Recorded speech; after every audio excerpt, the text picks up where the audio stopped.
Marine, Léna, bonjour. Vous êtes deux anciennes étudiantes maintenant diplômées de l'ESTUA. Vous avez travaillé bien évidemment sur le sujet que vous allez présenter aujourd'hui, que vous connaissez bien.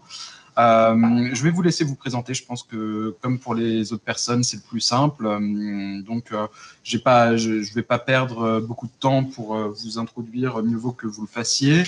Je vous laisse du coup vous présenter. Merci pour votre participation au FIT, au Festival international du tourisme. Cette vidéo est donc disponible sur YouTube, ou du moins le sera dès la semaine prochaine. Et voilà, ensuite vous pourrez le diffuser largement. Merci de votre participation encore une fois. Et je vous laisse la parole. Super, merci beaucoup Denali. Juste petite question, je reçois des notifications parfois de demandes d'entrée dans la salle d'attente. Est-ce que toi, tu les reçois aussi ou pas? On les gère de notre côté, il n'y a pas de souci. Super, parfait. À ce moment-là, alors on va vous présenter un support. Est-ce que vous le voyez bien tous?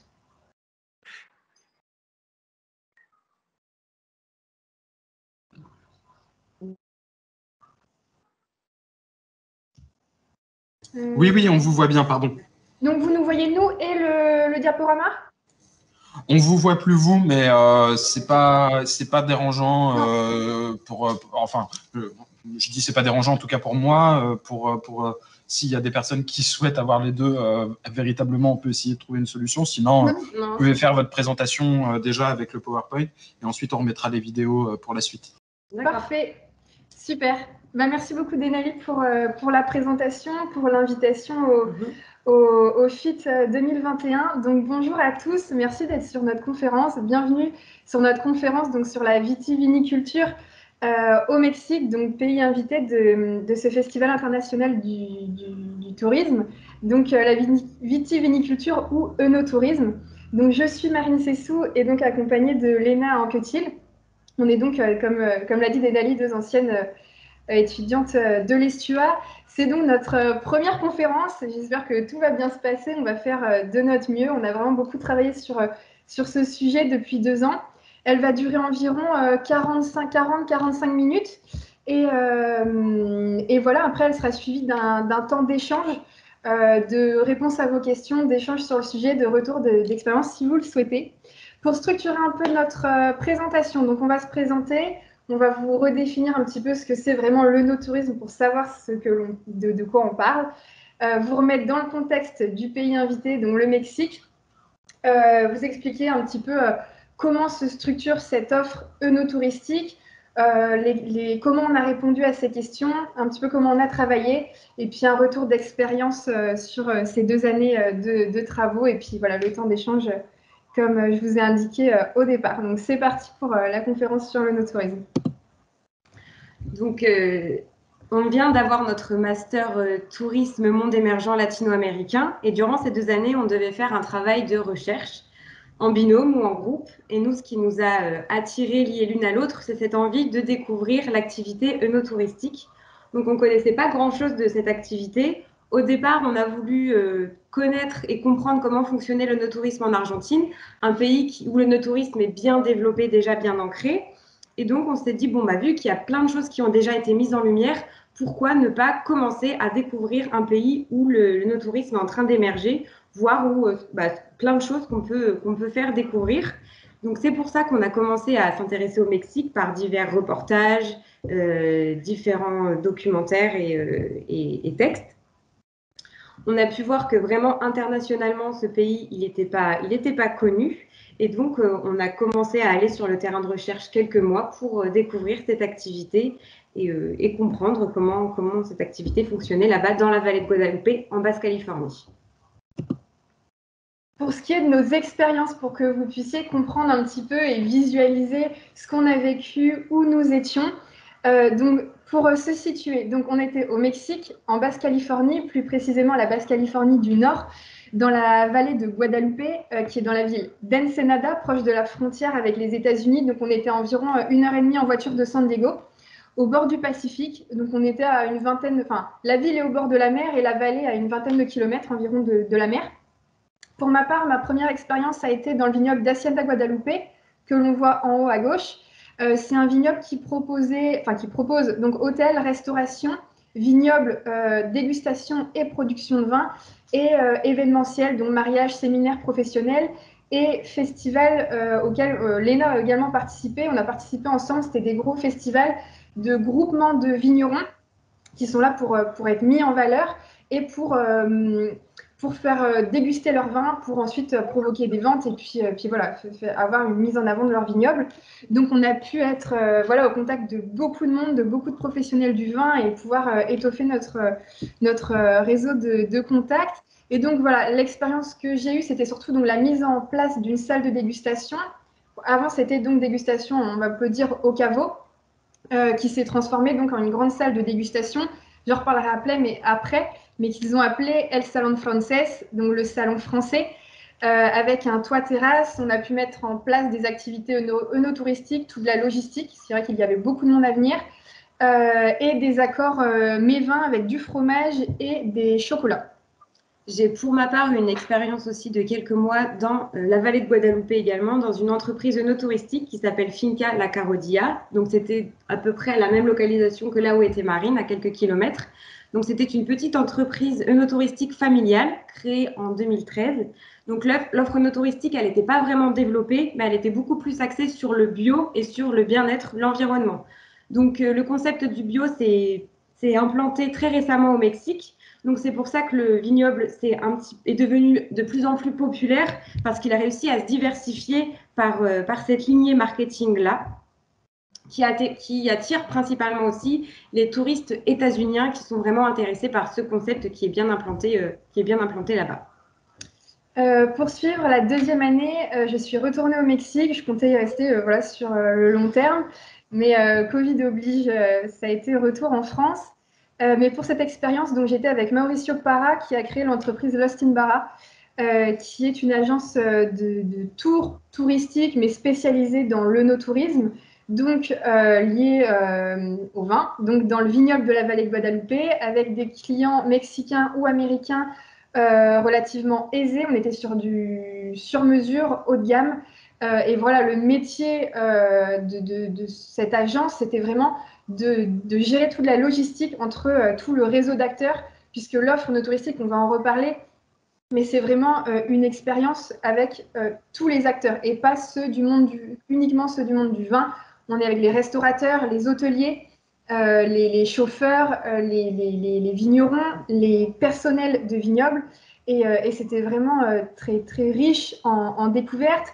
Mauricio voulait également développer cette agence sur toute la Basse-Californie, donc on voit sur la carte, c'est toute la pointe, avec différents types de tourisme, et le but était d'ouvrir au marché français cette région qui est très peu connue des Français, mais voilà, ce projet reste en suspens. Et donc à mon retour en France, j'ai eu une expérience dans le sud de la France, proche de Carcassonne, dans un vignoble, avec également la mise en place d'activités œnotouristiques, de dégustation, de relations avec des institutions publiques pour voilà, développer et mettre en valeur un vignoble. Et c'est vrai que le fait d'avoir découvert l'œnotourisme au Mexique et d'avoir une expérience en France également, et puis ensuite via d'autres visites de domaine, j'ai vu une différence assez énorme entre l'œnotourisme au Mexique et en France. Il n'y a pas du tout la même façon de faire, de proposer le tourisme, d'accueillir, de créer. Et c'est vrai que ce qui était très riche et ce qui m'a amené aujourd'hui voilà, à me prendre de passion pour ce domaine.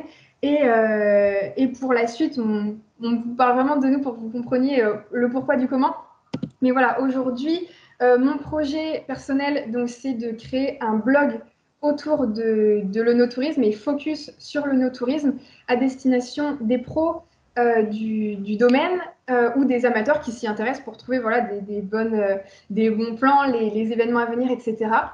Ce blog contiendra donc ce que je vous disais, donc événements, dates, etc., tendances France et monde, parce que pour moi, en ayant découvert le Mexique, c'est essentiel de s'intéresser à ce qui se passe dans le monde entier parce que chaque pays a beaucoup de choses à apporter. On l'a vu avec le Mexique et vous allez le découvrir.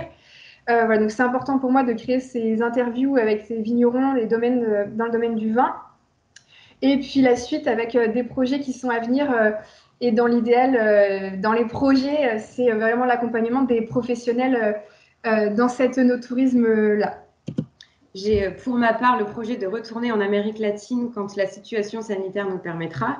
Donc le but, ça serait de faire découvrir donc, comment fonctionne l'activité œnotouristique de pays latino-américains qui ne sont pas connus en la matière, tels que la Colombie, l'Équateur ou l'Uruguay. Et ce serait vraiment d'aller à la découverte des viticulteurs, de les interviewer, d'écrire des articles pour ensuite les médiatiser en France. Voilà. Donc, pour resserrer un petit peu l'entonnoir de cette conférence et surtout de nos travaux de recherche, maintenant que vous savez qui nous sommes, ce qu'on a fait et pourquoi on en est arrivé là, la question « Qu'est-ce que l'œnotourisme ?» Si on vous pose la question, très simplement, en 5 mots, dans un sens ou dans l'autre, c'est le tourisme lié au vin ou le vin lié au tourisme. C'est donc le tourisme qui lie la découverte des régions vitivinicoles et de leur production.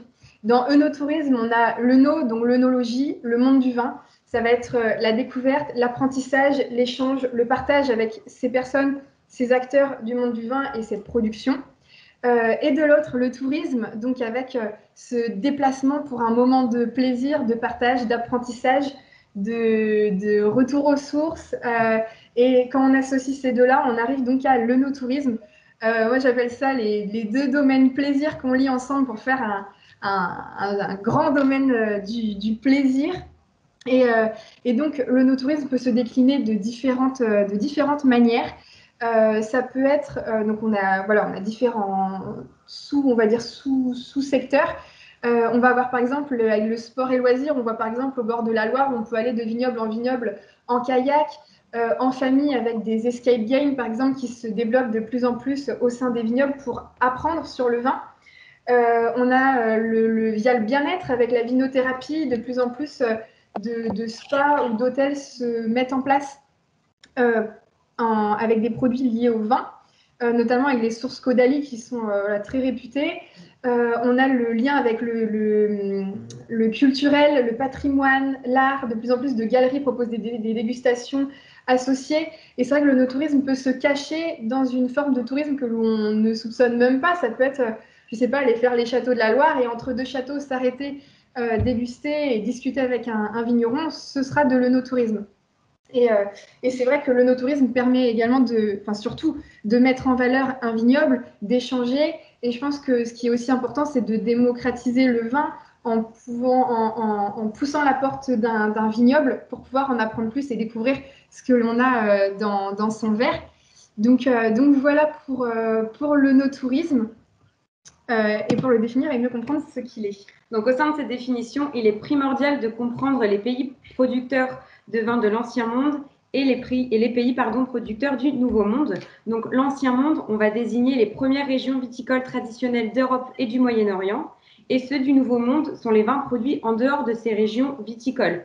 Donc, les principaux pays du Nouveau Monde, ça va être l'Argentine, le Chili, l'Australie, la Nouvelle-Zélande, l'Afrique du Sud et les États-Unis. Et depuis peu, le Mexique est comptabilisé comme un pays étant du Nouveau Monde.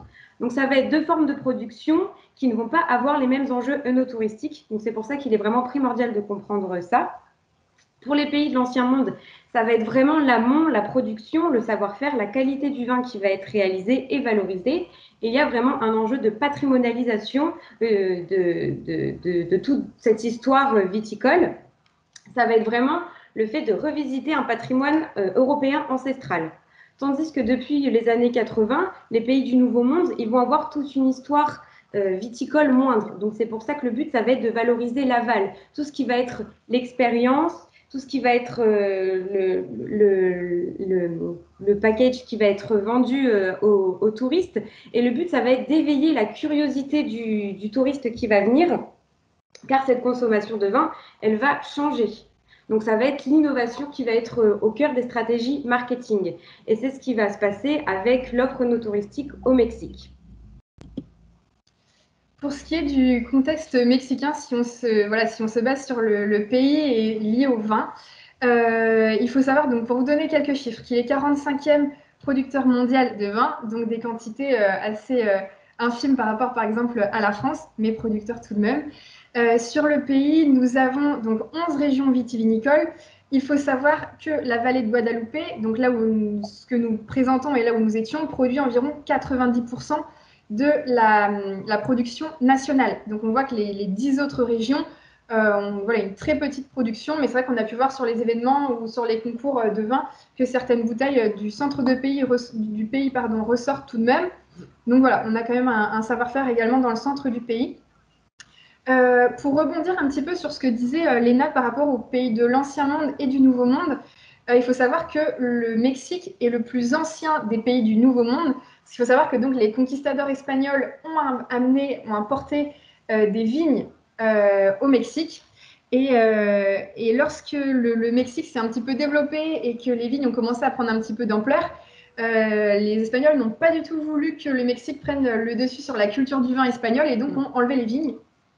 Et donc, le Mexique a replanté des vignes quand les autres pays du Nouveau Monde se sont redéveloppés. Voilà. Pour vous parler également un petit peu donc, du climat terroir, il faut savoir que donc, pour la vallée de Guadeloupe, on est sur un climat méditerranéen. On est au bord du Pacifique. On a une vingtaine de kilomètres du Pacifique dans des vallées. Donc, il faut savoir qu'entre le bord de mer et la vallée, on peut monter des fois à 10 degrés de différence, donc plus chaud. Mais l'été, on est à maximum 35 degrés environ pour l'été. Donc voilà, c'est relativement un climat doux pour pouvoir avoir du raisin. Et également, pour vous expliquer un peu et vous imaginer aussi la différence entre pays du Nouveau Monde et de l'Ancien Monde, il faut savoir qu'il n'y a pas de cépage mexicain, argentin, américain. Cela n'existe pas. Tous les pays du Nouveau Monde ont des cépages qui ont été importés de l'Ancien Monde. Donc, au Mexique, on retrouve du Merlot, du Cabernet Sauvignon, du Malbec, juste avec un terroir différent. Et si on regarde deux étiquettes différentes, donc notamment par exemple une étiquette mexicaine du Nouveau Monde et française de l'Ancien Monde, elles ne vont pas être constituées de la même façon. Une étiquette française, l'appellation va être mise en valeur, son secteur géographique, le domaine. Voilà. Au Mexique, on a le cépage. On va avoir écrit en gros, par exemple, 100% Cabernet Sauvignon, peut-être en petit écrit Baja California en dessous, et voilà, un petit côté du domaine pour le côté un petit peu marketing. Mais c'est vrai que ce qui est mis en avant, c'est le cépage, puisque voilà, on n'a pas d'appellation, on n'a pas vraiment de réglementation, de règles géographiques au niveau du vin. Voilà, pour information et pour pouvoir comprendre également un petit peu plus. En termes de chiffres de consommation, il faut savoir que le Mexique est à 0,75 litres par habitant et par an. À titre de comparaison, en France, on est à 42 litres par habitant et par an.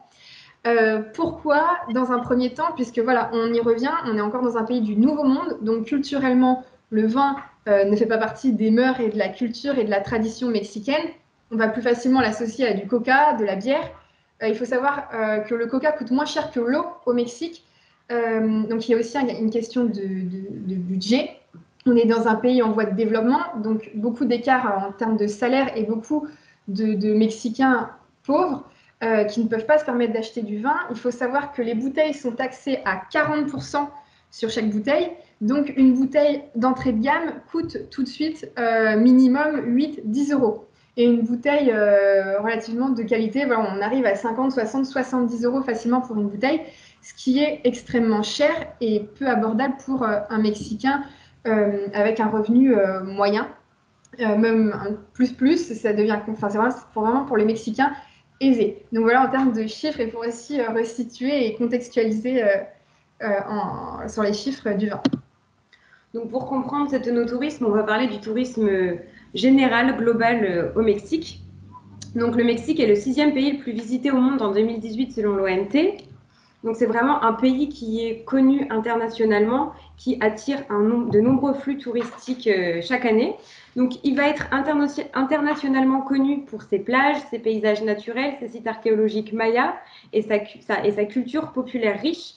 Donc principalement quand un touriste européen va venir, ça va être pour aller dans les régions telles que le Yucatan, des régions qui attirent un tourisme dit de masse, un tourisme de soleil et plage, et non pour le no-tourisme. Il va y avoir aussi énormément d'aides des politiques publiques et de l'État pour diffuser ce tourisme de soleil et plage. Néanmoins, le no-tourisme va être moindre. Donc, depuis peu, en 2010, donc, le Mexique a été reconnu au patrimoine mondial immatériel de l'UNESCO pour sa gastronomie. Donc, ce qui va attirer un nouveau profil de touristes et construire une nouvelle identité. C'est pour ça que c'est avec cette lignée que le Mexique, peu à peu, s'est ouvert à l'œnotourisme et véhicule une nouvelle image grâce à cette patrimonialisation. Pour vous parler maintenant de quelles questions on a abordées pour pouvoir travailler, parce que c'est vrai que si on parle juste d'œnotourisme au Mexique, c'est quand même très large, même juste dans la vallée de Guadalupe. Et donc, on a essayé de structurer des questionnements en une problématique. Donc, je ne vais pas vous la lire, je vous laisse la lire si vous le souhaitez. Je vais plutôt vous la simplifier, vous la résumer et vous la décortiquer. Pour nous, ce qu'on voulait comprendre autour de cette structuration, c'était vraiment donc comment l'offre se crée, s'est faite, comment elle s'articule et surtout grâce à qui. Donc nous, on s'est positionné via les professionnels de ce domaine-là, donc des propriétaires de vignobles, des travailleurs dans les vignobles, dans dégustation, des responsables de formation, des chefs d'entreprise de tours. Voilà, c'est à peu près tout, je pense, pour les professionnels. Une onologue aussi qu'on a eu. On aurait pu se positionner du côté des touristes. On aurait pu se mettre du côté touristes américains ou mexicains. Il y a déjà une étude qui a été faite comme ça. Nous, on a choisi les acteurs pour comprendre comment ça s'était fait et quel rôle surtout ils avaient. Et c'est vrai que de fait de nos rencontres, on les a sentis très impliqués et ils nous ont beaucoup aidés pour comprendre cette structuration. Autre question, c'était vraiment quel est l'impact de l'œnotourisme sur l'identité culturelle du Mexique, donc au sein de la culture, de l'image du vin liée à la culture mexicaine, quel impact il y a sur le côté social également lié aux locaux, parce qu'il faut savoir que dans cette vallée vinicole, vitivinicole, il y a aussi des petits villages avec des locaux, des Mexicains qui vivent là, pour beaucoup qui travaillent dans le vin, mais pour d'autres qui ne travaillent pas dans le domaine du vin. Donc comprendre ce qui se passait de leur côté également. Et enfin, ce pourquoi de difficultés de reconnaissance à l'international. On vient un petit peu d'y répondre précédemment, lié aux taxes, etc. Mais voilà, ça faisait partie de notre problématique et de notre question générale sur laquelle on s'est penché. Donc, on a mis en lumière plusieurs points. Donc, le premier point, c'est que la structure de l'offre œnotouristique et sa communication va attirer majoritairement des touristes nationaux avec un pouvoir d'achat élevé. Donc, aujourd'hui, au Mexique, cette activité œnotouristique, elle va s'insérer, comme on l'a vu précédemment, difficilement dans l'imaginaire des touristes internationaux. C'est pourquoi, par le biais de différents canaux, par le biais des réseaux sociaux principalement, les acteurs de la vallée de Guadalupe travaillent sur la construction d'une nouvelle identité de cette région, de la région de la Basse-Californie, grâce à une communication importante, jouant sur les imaginaires et les représentations des touristes. Donc le but, ça va être vraiment de crédibiliser cette pratique. Avec Marine, on a pu le voir, ça nous a interpellés. Quand on est arrivé pour venir connaître cette activité œnotouristique, beaucoup, la plupart des acteurs viticoles, ils avaient besoin de crédibiliser, de nous dire oui, bon, vous êtes française, mais il faut que vous compreniez que nous, ici, ils avaient vraiment cette image de la France et du vin, donc ils étaient impressionnés et ils avaient toujours ce besoin de se justifier sur comment fonctionnait sur leur savoir-faire. Et ça nous a vraiment interpellés. Dans un second temps, on a vu que l'identité de la vallée de Guadalupe, elle est construite autour de représentations touristiques et sociales. Et le vin, vraiment, devient un produit élitiste. Donc, c'est vraiment un marqueur social au Mexique. Donc, pour cela, on a pu voir qu'il y avait toute une dynamique qui était faite autour de stéréotypes pour alimenter l'offre. Donc, vraiment, le but a été des acteurs viticoles par leur médiatisation, c'est vraiment de segmenter ce lieu. Ce lieu est vraiment élitiste. Il ne s'adresse pas, eux-mêmes le disent, à un Mexicain lambda. Donc, c'est ce qui a pu nous interpeller pas mal. Plusieurs fois, ils nous ont évoqué ça. Et dans un dernier temps, on a pu voir que le Mexique rencontrait des difficultés à être reconnu comme une destination œnotouristique internationale par un manque d'harmonisation de tous les acteurs œnotouristiques, par un manque d'aide des politiques publiques et un manque de prise en compte de la population locale pour former une destination œnotouristique complète. Donc, c'est tous les différents points qu'on a pu mettre en lumière et qu'on a étudiés pour comprendre pourquoi cette offre, elle ne rayonne pas internationalement. Donc, à la suite de tout ce qu'on a déjà commencé à évoquer, les questionnements où on a déjà commencé à répondre un petit peu à comment se structurer cette offre, ce qui se passait voilà, du point de vue des acteurs, On va vous montrer une petite vidéo qui dure 4 minutes. Cette vidéo, elle a été filmée par des touristes mexicains qui représentent 3 vignobles de la vallée de Guadalupe. Vous allez voir ce qui est montré et recherché par un touriste mexicain dans des vignobles mexicains. Ce que je vous invite à faire, si c'est possible, je ne sais pas, Denali, si tu m'entends. Oui, absolument. Je propose un petit peu, si ça vous dit, de pendant la vidéo ou juste après la vidéo, pour pouvoir un petit peu échanger sur ce que vous voyez, d'écrire dans le chat à quoi vous fait penser cette vidéo, ces domaines, pour vous aiguiller un petit peu, si vous comparez à une visite que vous avez déjà effectuée dans une cave en France, par exemple. Qu'est-ce que cela vous évoque? Et on en parlera après. C'est vrai que cette vidéo va nous aider aussi à vous inclure avec nous dans ce qu'on a vécu, dans comment ça se passe, ce qu'on voit, ce qu'on a vu et ce qui est proposé. Donc, nous, on n'a pas accès au chat. Très bien. Le mieux, ce serait que tout le monde s'exprime. Alors là, il y a un nouveau de l'écho, mais chez nous. Que tout le monde s'exprime. Hop. Du coup, on lance la vidéo. Et Denali, est-ce que tu pourras nous transférer ce qui sera écrit sur le chat après? Oui, je m'en occupe. Oui, je fais ça après. Pas Top, de souci. merci.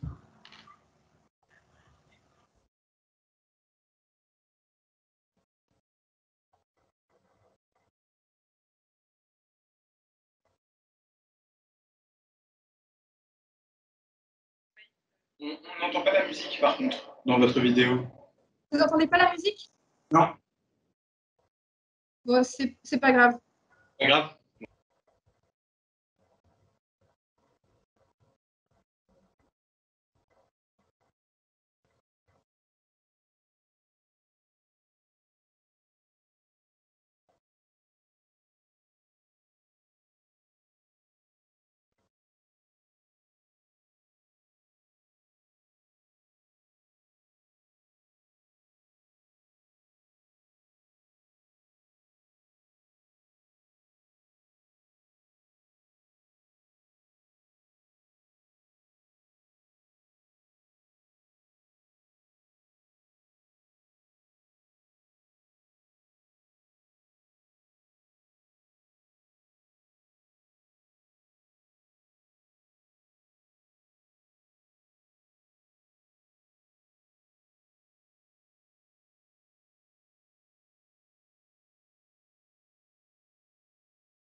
Voilà, alors du coup, la présentation de Via un touriste au sein de la vallée. Je ne sais pas s'il y a certaines personnes qui ont voulu réagir ou.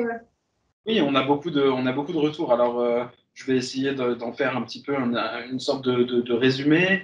On trouve des gens, surtout au début de la vidéo, moi compris, qui disent qu'on voit plutôt les paysages. Donc, sur les paysages, un petit peu le vignoble plus que les infrastructures. Ensuite, on a la question du luxe qui apparaît, qu'on est dans un lieu assez luxueux. Et puis, cette question ensuite des échanges, de l'ambiance, c'est-à-dire inciter davantage sur le lien qui va être créé autour de la consommation. Et puis enfin, pour terminer, il y a certaines personnes qui parlent de l'aspect nature, des grands espaces et de tout ce qui a trait aussi à la culture, le monde de la culture, ce côté artistique, on voit effectivement les tableaux qui apparaissent, l'art, la lumière, etc. Donc voilà. Ok, super. Bah, c'est exactement ce qu'on voulait faire ressortir et vous montrer de l'œnotourisme mexicain, où on voit vraiment que c'est une expérience dans sa globalité. Euh, on n'a pas juste ce monde du vin, et c'est vrai que pour comparer encore avec Pays de l'Ancien Monde et du Nouveau Monde, dans cette vidéo, on voit très peu le vin. On voit des verres de vin qui sont mis en avant devant des paysages, devant des œuvres d'art. Mais on ne va pas voir le vigneron, le savoir-faire, la culture. C'est un ensemble d'expériences et de moments qui sont mis en avant. Et comme vous l'avez très bien fait ressortir dans vos retours, on a vraiment notamment l'architecture qui est vraiment très importante. Il faut savoir qu'on a environ une centaine de vignobles dans la vallée de Guadeloupe, une petite centaine. Tous ne sont pas axés tourisme, tous ne sont pas axés production viticole. Certains juste achètent du raisin pour en faire du vin ou juste achètent du vin déjà produit. Mais c'est vrai que la grande majorité des vignobles sont à destinée de recevoir du public et de créer une expérience. Pour vous donner quelques petits exemples, donc vous avez vu dans la vidéo le vignoble de Frida Kahlo. Il y a juste une petite parcelle de vigne, c'est presque de la décoration. Mais sinon, on a un restaurant à ciel ouvert. On a vraiment tout est mis. L'artiste est mis au cœur de ce domaine. Au-dessus, on a un toit terrasse où c'est vraiment un bar à cocktail. On a même plus de vin.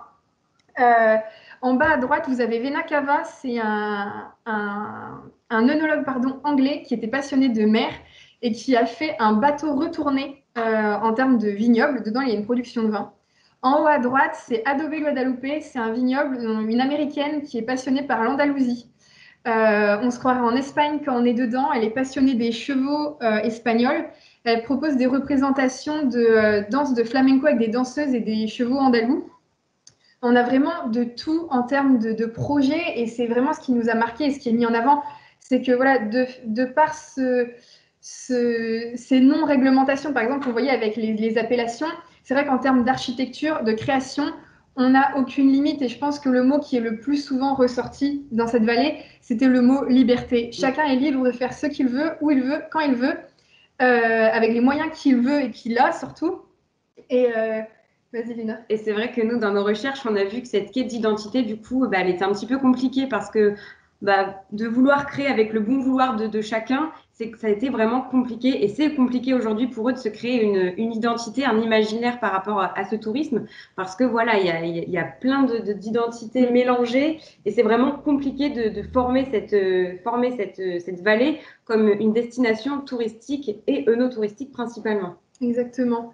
Exactement. Et pour compléter ce côté architecture, et donc que vous avez aussi remarqué dans la vidéo, c'est ce côté paysage avec des grandes étendues. L'important, c'est de trouver le lieu avec une vue incroyable pour créer encore plus un moment. Ça fait partie du vignoble. Le vignoble où j'étais, le premier, Hacienda Guadalupe, avait une terrasse, un toit terrasse, où on voyait le coucher du soleil. Et donc, il faut savoir que dans une journée type dans la vallée de Guadalupe, on fait environ 3 vignobles dans la journée et 1 ou 2 restaurants. Et donc, les gens venaient à Hacienda Guadalupe en fin de journée pour voir le coucher du soleil avec un rosé que donc, la chef de l'établissement était passionnée par la France et par la Provence. a voulu faire un rosé qui ressemble au rosé de Provence. Et le salon, enfin la salle de dégustation s'appelait El Salón Francés, donc le salon français, avec une décoration vraiment de Provence. Et on voit donc là ce côté expérience unique, mais qui ressemble à ailleurs en fait. Et ce manque, justement, on voit encore une fois d'identité. On n'est pas dans un vignoble mexicain avec une expérience mexicaine, on veut une expérience à la française au Mexique. Et c'est ce qui ressort beaucoup et où là, la limite aussi arrive quelque part, où plusieurs acteurs nous ont dit dans 10 ans, on ne sait pas où sera la vallée. Est-ce que ce sera toujours une vallée viticole? On ne sait pas. Mais à côté de ça, c'est vrai qu'on a aussi rencontré des acteurs qui ont des centres de formation, par exemple, de sommellerie, qui essayent de faire passer, par exemple, le concours du WISET en termes de savoir-faire, en termes de vin, enfin de connaissance des vins. Donc, on a aussi une valorisation dans la certification, dans la connaissance qui se lance. Donc, on ne sait pas vraiment, il va falloir continuer les études dans les années à venir. Mais voilà, juste pour revenir à certains aussi mots qui ont été ressortis dans la vidéo. Et c'est vrai que pour tout ce qui se passait autour, on parle aussi donc d'américanisation liée au luxe et toutes les activités qu'il y a autour. Mais par exemple, la femme qui mangeait une glace au vignoble, ce vignoble, on y a été, on nous propose une bière durant donc l'accès à l'accueil jusqu'à la terrasse. On boit de la bière. Ensuite, on peut boire, si on veut, de la bière en haut, alors qu'on est dans un vignoble. On voit des toilettes qui sont mises en avant. Les toilettes sont une attraction avec la vue sur la mer. Tout est mis en œuvre pour créer une expérience de A à Z. Et c'est vrai qu'on a parlé de Disneylandisation aussi. On est presque dans un parc d'attractions quand on vient dans la vallée et on peut vivre et on peut faire tout ce qu'on veut. Enfin, vraiment, il y a des demandes qui viennent dans tous les sens et tout est réalisable parce qu'on est au Mexique et qu'on n'a pas de limite, quoi. Ce qu'on peut voir aussi dans la vidéo, c'est la manière dont les personnes sont habillées. Donc c'est vrai qu'il y a un code, il y a vraiment un code vestimentaire. Et le but, c'est vraiment de créer un entre-soi. C'est vraiment nous, les touristes, et les autres. Et c'est vraiment ce qui nous a interpellés aussi énormément durant notre expérience, de vraiment vouloir se démarquer des Mexicains, comme ils le disent eux-mêmes, lambda, entre guillemets. Et c'est vraiment cette volonté par cette activité non touristique. Donc voilà, c'est ce qui nous a marqué. Pour faire un petit retour d'expérience maintenant, on vous a écrit trois citations qui nous ont le plus marqué, qui faisaient sens. Ces trois acteurs différents sont donc Alan Lopez qui a créé donc, le centre de formation de sommellerie qui est en train de très vite se développer. Il y a déjà 3 écoles. Ivan Cortés qui est responsable d'un tour de logistique touristique. Orlando qui a été mon collègue au sein de la Finca La Carodia, au sein du vignoble dans lequel j'ai travaillé. Et c'est vrai que tous ces acteurs nous ont beaucoup aidés, nous ont beaucoup apporté, et on est vraiment très heureuse d'avoir choisi de travailler en fonction et avec les acteurs. Et ils nous l'ont bien rendu. Maintenant, c'est vrai qu'il y a eu quelques petits... le petit côté un petit peu noir, c'est vrai, du Mexique, c'est qu'on n'a pas pu non plus... On a beaucoup creusé, mais on s'est vite rendu compte qu'à un moment donné, il fallait arrêter de creuser parce que ça devenait compliqué et presque peut-être dangereux. C'est vrai que, par exemple, notamment Orlando, qui te disait... Parce que du coup, on a vu que il y avait une frontière floue entre l'innovation et la corruption. Et c'est vrai que plusieurs fois, ils nous ont dit, bon, bah, là, il y a des points, on peut pas vous donner plus d'informations. Il ne faut pas plus creuser parce que il y avait des soucis avec les politiques publiques par rapport à cette activité non touristique. Donc, du coup, ils nous ont demandé notamment de pas citer, si on traduisait notre mémoire de recherche, il fallait pas citer leur prénom, il fallait que ça reste anonyme. Donc, c'est vrai qu'il y a plusieurs points. Bon, on n'a pas pu aller vraiment au bout de cette recherche sur certains points clés. Ouais. C'est vrai que le côté recherche des acteurs publics a été très compliqué. On a eu assez peu d'informations. Mais voilà, ça a été très intéressant. Mais au final, ce mémoire, on en est ravis. C'est vrai qu'il doit rester confidentiel. On n'a pas pu le publier, le rendre public, l'envoyer à certaines personnes, par respect pour ces personnes-là qui avaient peur pour leur emploi, notamment. Donc voilà, ce mémoire est confidentiel. Mais en tout cas, ça aurait été une expérience extraordinaire. Moi, je suis tombée amoureuse du Mexique et puis prise de passion pour ce domaine qui est le no-tourisme. Je suis ravie d'avoir commencé au Mexique. Et puis voilà, j'ai vraiment hâte à la suite Et c'était vraiment très riche et super intéressant comme expérience scolaire et professionnelle et personnelle. Pour ma part aussi, donc j'ai eu une première expérience au Mexique il y a quelques années, et c'est vrai que là j'ai vécu un autre choc culturel, on va dire, j'ai découvert un nouveau Mexique, un autre pays, une nouvelle culture. Ça avait vraiment rien à voir avec la première expérience que j'ai eue. C'est vrai que j'avais l'impression c'était vraiment une culture qui se mêlait au sud un peu des États-Unis, tout ce qui était à la Californie. Et j'avais pas vu ce côté un petit peu où les Mexicains voilà, voulaient revendiquer une nouvelle culture. Parce que c'est vrai que la région où j'avais été la première fois, ça avait été vraiment la culture typique mexicaine avec beaucoup de mariachi, vraiment qui jouaient énormément sur toutes les images qu'on pouvait avoir. Et là, c'est vrai que cette deuxième expérience, elle a été tout autre et vraiment différente.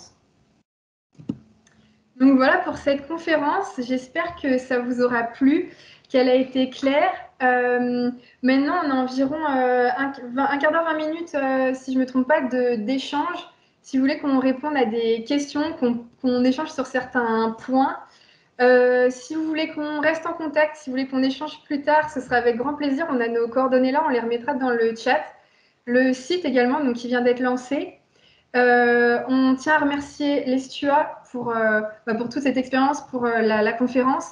Et puis Denali qui anime la conférence, qui nous a encadrés durant ces 2 années, beaucoup aidé, soutenu. Et c'est vrai que ça a été vraiment une chouette expérience. Donc, on vous remercie tous beaucoup.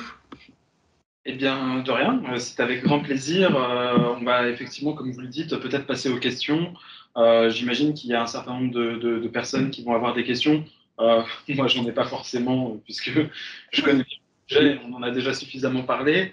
Est-ce que dans l'auditoire, il y a des personnes qui souhaitent prendre la parole et poser une question à Marine-Hélène par rapport à ce sujet de l'onotourisme au Mexique, dans la vallée de Guadalupe?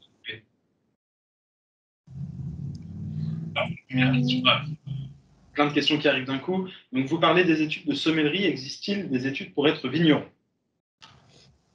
Alors, pour être vigneron au Mexique, pour l'instant, il n'y en a pas.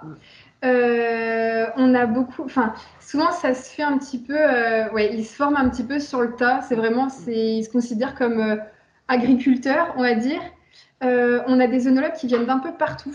Il y avait un Chilien qui était très connu qui s'occupait d'une bonne vingtaine de vignobles. Il y a une Française qui est sur place. Mais de vignerons, pas vraiment. Et la sommellerie, ça débute. Et ouais, ça débute, voilà, c'est ce qu'on allait dire. C'est vraiment, ça débute là, ça fait depuis très peu de temps qu'il y a vraiment des études qui se mettent en place.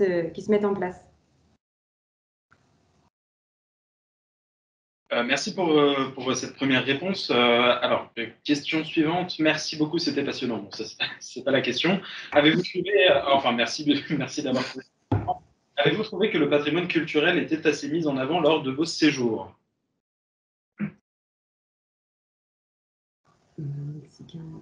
Ouais, c'est ça. Vas-y, Léna, si tu veux. Le patrimoine culturel mexicain, c'est ce qu'on a un petit peu évoqué lors de la conférence. Il n'a pas vraiment été mis en avant. Ça a plus été,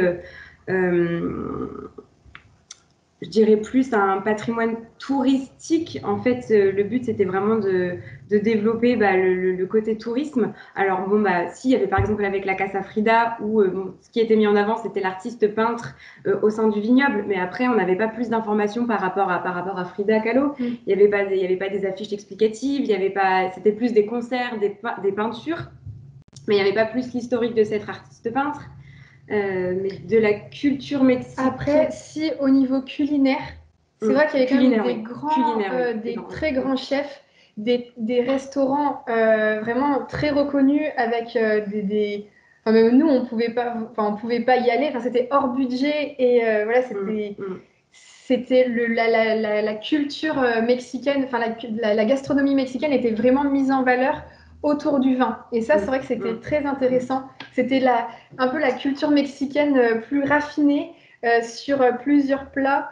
Et puis, par exemple, les tacos qui étaient vraiment, entre guillemets, améliorés, raffinés, qui étaient liés à des vins. Et c'est vrai que de plus en plus, la gastronomie commençait à s'inclure dans les vignobles avec des dégustations, des accords mets-vins. Mais c'est encore assez léger. Ouais, c'est vrai. J'espère que la réponse vous a satisfaite. Il y a une question de Bastien. De par votre expérience et votre connaissance du terrain au Mexique, qu'est-il possible d'apporter de nouveau ou d'original sur le marché œnotouristique français? Donc ça, je pense que c'est particulièrement pour Marine, cette question, qui lui est plus formelle avec la culture des châteaux plus historiques. Je pense que vraiment, c'est comme on l'a dit tout au long de cette conférence, c'est vraiment ce côté de la création, de l'innovation et surtout, je pense, de vraiment s'adapter à la demande et essayer de démocratiser le vin un petit peu en proposant des activités plus ludiques. On voit par exemple avec les escape games, du coup, les enfants peuvent être inclus dans un vignoble et vont pouvoir aller toucher le raisin, toucher la vigne, comprendre et apprendre doucement. C'est vrai que le vin est souvent synonyme de domaines assez complexes, un petit peu élitistes pour des gens aguerris. Et c'est vrai qu'au Mexique, on n'a pas du tout, ces codes-là sont complètement cassés parce que culturellement, ce n'est pas vraiment aussi enfin voilà, c'est pas mis en place et depuis des années. Et c'est vrai que tout le monde se permet de pousser la porte d'une cave, tout le monde se permet de boire du vin sans savoir comment boire du vin, mais tout le monde en boit. Et c'est vrai que les dégustations, ce que j'ai beaucoup apprécié au Mexique, c'est que quand il y avait des dégustations, on ne laissait pas les gens avec leur verre se débrouiller. On essayait de faire un petit peu des dégustations, un petit peu comme un cours de sommellerie, facilement, en laissant le client nous répondre. Donc on lui demandait, mais qu'est-ce que vous sentez, qu'est-ce que vous ressentez, à quoi ça vous fait penser? Et c'est vrai qu'on incluait le no-touriste, le client de la dégustation dans ce domaine du vin. Et en fait, il apprenait par lui-même et il était capable d'en parler facilement, sans pression, sans la pression du regard des autres qui s'y connaissent peut-être en vin. Et c'est vrai qu'en France, je pense qu'il y a ça à changer un petit peu et à inclure dans les dégustations. Voilà, faciliter le fait de venir dans un vignoble et rendre accessible. Et ce qui est intéressant aussi, c'est qu'en France, quand on va faire une visite touristique, le but, ça va être l'achat de la bouteille, l'achat du vin, ça va être connaître le vin de la cave.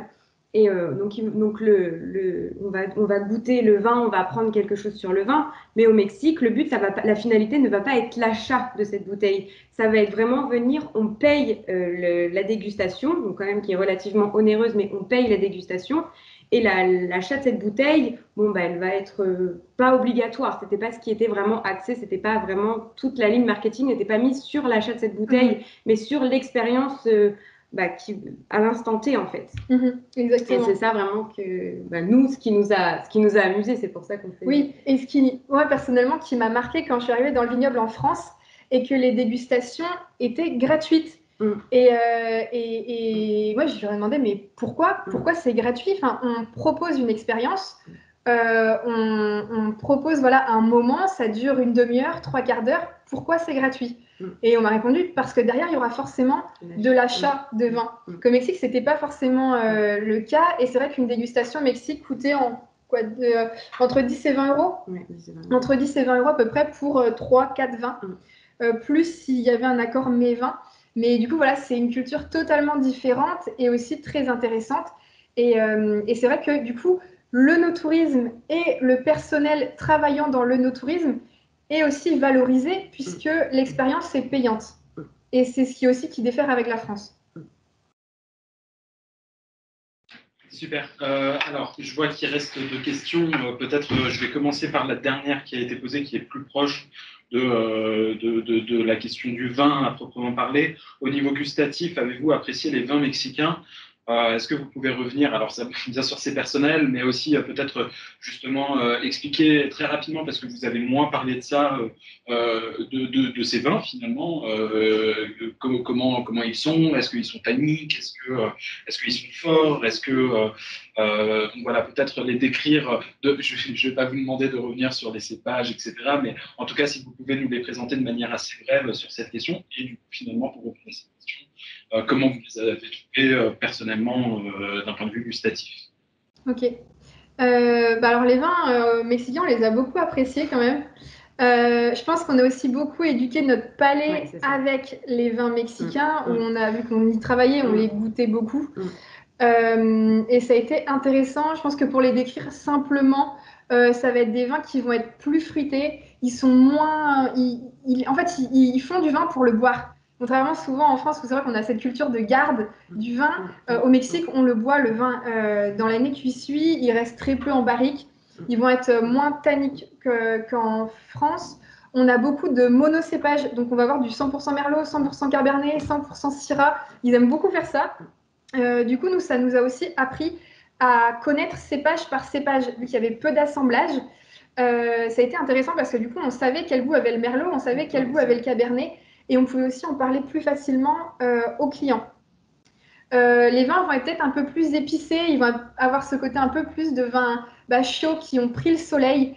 Je pense que ça va être ça les principales caractéristiques. Je pense qu'ils ressemblent. Moi, les vins que je retrouve un peu en France, ça va être plus les vins du Languedoc avec de la Syrah, des choses comme ça.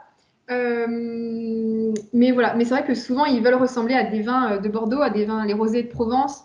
Mais ils font plein de tests. On a des vins orange, on a des vins bleus. On a des vins très. Alors oui, il faut savoir que le Mexicain qui n'est pas habitué à boire forcément du vin, quand il arrive, ils nous disent on veut le vin le plus sucré et le plus doux possible parce que j'aime pas forcément le vin. Donc en fait, ils ont souvent une gamme avec un rosé ou un blanc qui n'est que sucre. Et voilà, donc on a un peu de tout. Et plus ça va, plus les œnologues qui arrivent essayent de faire vraiment des vins. On a vraiment bu des bons vins. Après, voilà, c'est subjectif, mais c'est intéressant. Après, les vins mexicains ont un degré d'alcool qui est quand même relativement élevé. On tournait à des bouteilles qui tournaient 14 voire 15 degrés d'alcool, donc ce qui est énorme pour une bouteille. Et à partir de 14 degrés, au Mexique, ils ont une taxe par rapport au degré d'alcool. Et donc, pour que les vignobles évitent de payer cette taxe, en fait, sur les étiquettes, ils trichaient un petit peu sur les degrés d'alcool. Donc, quand il y avait écrit 12, 13 degrés sur une bouteille, il faut se dire qu'elle est à 15 degrés. Et ça se ressentait de toute façon. Et ça se ressentait, ouais. Et c'est ce qui nous a aussi marqué par rapport à ça. Merci pour ces précisions, effectivement, qui sont très intéressantes. Je vois l'heure qui tourne. Je vais finir avec cette dernière question qui vous a été posée. En quoi cela gênait, je vais y arriver, les autorités de creuser certaines questions œnotouristiques? Il faut savoir qu'il y avait des gros vignobles qui étaient souvent de la propriété de ou gros investisseurs ou personnel, personnel public qui investissaient dans des domaines. Et puis les autres petits vignerons qui essayaient de se démarquer face à ces usines et qui donc créent des réseaux, une association, l'association Provino. On n'a pas eu le temps d'en parler, mais voilà, c'est une association de regroupement de viticulteurs pour pouvoir faire face à ces géants. Mais même ces associations, on s'est rendu compte que pour y rentrer, il fallait payer très cher, il fallait répondre à certaines caractéristiques. Et puis les personnels, il y a beaucoup d'argent dans ce domaine-là. Les personnels publics aussi utilisaient le vin pour faire des événements. Et c'est vrai que beaucoup de public étaient dans les vignobles. Et on ne pourra pas répondre vraiment en profondeur parce qu'on ne voulait pas nous y répondre. On n'a pas pu vraiment être en contact avec des personnes publiques actuelles. On en a eu des anciens. Mais c'est vrai qu'il y avait quand même beaucoup de corruption dans certains vignobles. Et voilà, on parlait d'argent blanchi. Puis aussi, vous ne voulez pas nous répondre parce qu'il y a actuellement aussi un problème d'épuisement des ressources par rapport à la construction massive sur cette vallée. Et donc, c'est un gros problème en ce moment au Mexique. Il y a vraiment un épuisement de l'eau. Et donc, ça va aussi à l'encontre de la population locale. Et c'est aussi un problème qui est en ce moment assez grave. Et donc, comme il n'y a pas encore de solution vraiment viable, eh bien, on n'a pas voulu vraiment nous en parler pour éviter voilà, de créer aussi des problèmes. Ouais, j'espère que c'est tout. De toute façon, pour conclure, c'était un mémoire de recherche. Là, ça porte vraiment sur des enquêtes presque journalistiques qui seraient très intéressantes. C'était le travail que vous avez un petit peu défriché et c'est un gros travail que vous avez fait déjà là-dessus. Je vais remettre ma caméra pour terminer. Effectivement, c'est intéressant d'avoir fait ce travail de défrichage. Maintenant, bien sûr, ça pourrait être complété justement par certaines personnes qui voudraient se réapproprier votre sujet. Vous avez mis la référence. J'ai mis le lien de mon site si vous voulez aller voir. Très bien. Bien, super. On va s'arrêter là. Je vois qu'il est 13h56. Je vous remercie encore une fois, Marine-Hélène, pour votre présentation qui a été très intéressante et il y a eu un certain nombre de questions aussi tout à fait pertinentes auxquelles vous avez répondu. Merci vraiment d'avoir participé à l'édition 2021 du FIT. La vidéo sera disponible, comme je l'ai expliqué au tout début, sur la page YouTube de l'UFR Estua Tourisme et Culture. Vous pourrez bien évidemment partager cette vidéo, aller la voir, la partager. Merci encore à tous et toutes pour votre participation. Je vous souhaite une très belle après-midi. Et puis, à bientôt. Nous, on aura l'occasion de se reparler. Et puis, merci aux autres intervenants et à très bientôt. Super, merci pour votre écoute et belle journée. Merci beaucoup. Bonne journée, merci, au revoir. Au revoir.